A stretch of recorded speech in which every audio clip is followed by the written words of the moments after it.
It's time again for the Insiders with Chuck Chvala and Scott Jensen, sponsored by the Wisconsin Counties Association and the Tommy G. Thompson Center on Public Leadership. Hi, I'm Chuck Chvala, former Senate Majority Leader. And I'm Scott Jensen, former Assembly Speaker. We're the Insiders. So, Scott, we've got two inaugural speeches coming up here, one from Governor Evers and one from President Trump. And so what's your take on the contrast that there might be? Or are these guys going to be exactly the same? Oh, I think the contrast will be pretty big between the two of them. The one thing you count on with President Trump is drama. And the one thing you can count on with Governor Evers is his brand is bland. The governor is proud to be boring. He will be the opposite of what the president is with regards to that.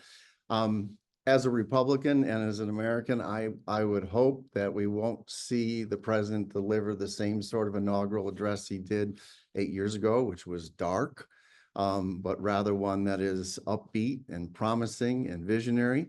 My guess is he's going to do a little of both, that he's going to say that over the last few years, Americans have been struggling, and that our country has been in decline on the world stage, and that he's going to turn all of that around.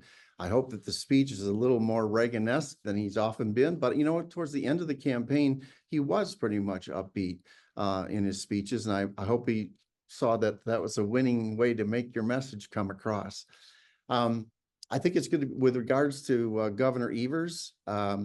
I don't think he's going to do anything new, anything that we haven't seen before. He's going to do two things. He's going to make a laundry list of progressive items that he'd like to see in the state budget that the Republican legislature is not going to pass, but he gets credit from the progressive crowd for all those items, whether it's legalizing marijuana or whatever, or fighting back on Trump on immigration. He'll have that long list of things. None of that is going to happen. He will look like he is reaching out to the legislature and trying to work with them, and then he will never make any effort to do that afterwards. I mean, I think we've seen that before. That's what he's done with his speeches in the past, and that's kind of what I expect to see again. Well, excuse me. I would say that I agree with Scott on most of what he's talking about with regard to the president. I think President Trump will come forward with probably some more of the dark, but he will talk about how he's the only one who can fix it and talk about that. He may even have learned a little bit from the past and realize that he's better off to make this a visionary thing.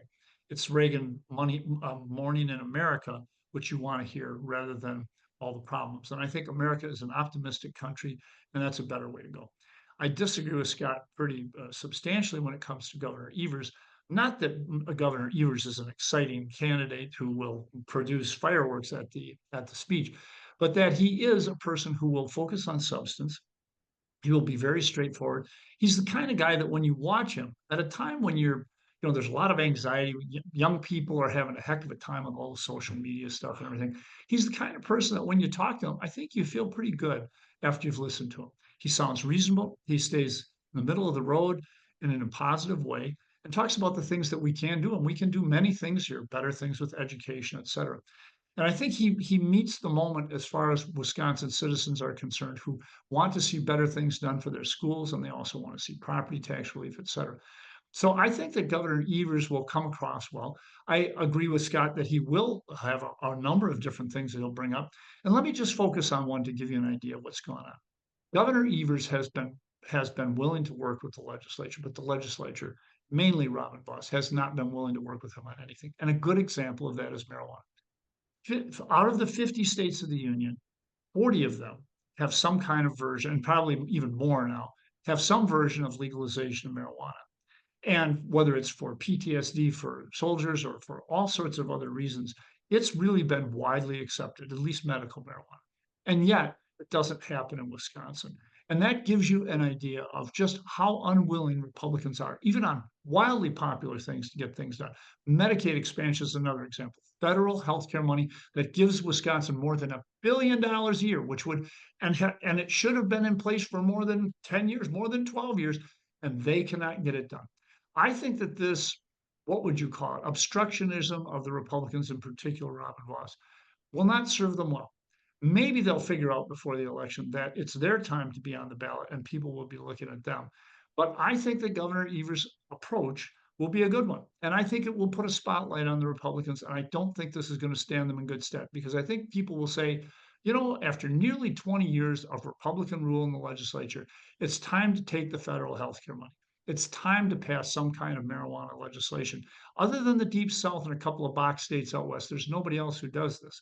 So I think you're going to see people react differently now that they see the opportunity that Democrats could be in control to this obstructionism from Republicans. But Governor Evers will not talk like I am as kind of a confrontational thing. He will reach out as if the next day Robin Vos will be in the office and they'll get this deal done. And frankly, as a leader, I think that's the way he should approach it. Morning in Wisconsin, just as it should be morning in America. Well, a tip from a former chief of staff to a governor, maybe he should invite him to the office and meet with him. All right. Yeah, I think that the difference, oh, Scott, the difference is here that that is not what happened. The governor doesn't meet with leaders, just as Governor Thompson didn't meet with me, except in a larger environment. What Robin Vos wants is he wants to be able to step into that office and then come out and trash the governor.